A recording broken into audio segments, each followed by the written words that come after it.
Responda rápido. Qual o único brasileiro que foi atendido por Freud? De acordo com as minhas pesquisas, eu não encontrei outro nome que não o de Pedro Augusto de Saxe-Coburgo, o neto mais velho do imperador Dom Pedro II. Mas ele não foi atendido pelo psicanalista Freud, mas pelo neurologista Freud, até porque a psicanálise nem existia nessa época. Esse fato aconteceu em 1891 e foi registrado numa correspondência de um dos irmãos do Pedro Augusto com o Barão de Santa Vitória.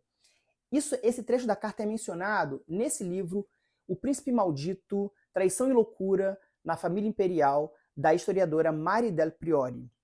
Diz Augusto ao barão, veja o detalhe.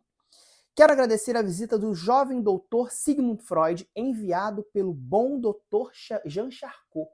Isso mesmo, ele foi recomendado pelo renomadíssimo Jean-Martin Charcot, com quem Freud estudou por 4 meses entre os anos de 1885 e 1886 no Hospital da Salpêtrière. E na carta a gente também revela um fato curioso.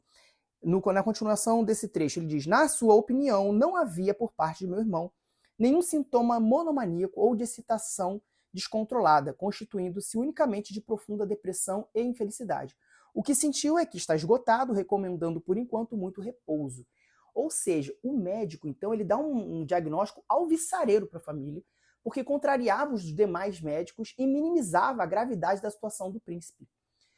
Em resumo, então, esse livro diz o seguinte: o golpe da República, que acontece em 1889, resulta na expulsão da família imperial.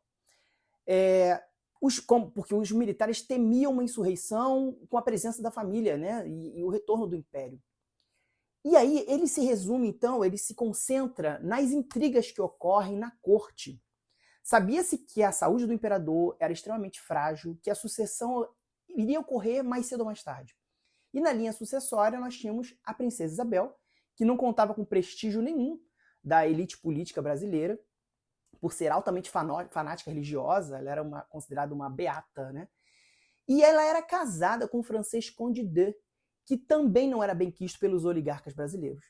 Eles entendiam que o conde seria aquele que sentaria de fato no trono brasileiro caso a princesa Isabel assumisse. Em paralelo, então, corria uma conspiração do príncipe Pedro Augusto para que houvesse uma sequência de renúncias para que ele ocupasse o trono depois da saída de Dom Pedro II. Né? Então eles incensaram muito Pedro Augusto durante muitos anos. Quando acontece o golpe da República, o príncipe então tem de lidar com vários lutos: o luto do prestígio político, o luto da perda do status, né, porque agora morando na França e depois do banimento, ele passa a ser um cidadão comum e não um integrante da corte. E o luto da morte de sua protetora avó, Dona Teresa Cristina, esposa de Dom Pedro II, que falece dias depois da família se instalar na Europa. Para aumentar o fim trágico dessa biografia, da biografia desse personagem, meses depois do parecer de Freud, em dezembro de 1891, Dom Pedro II também falece.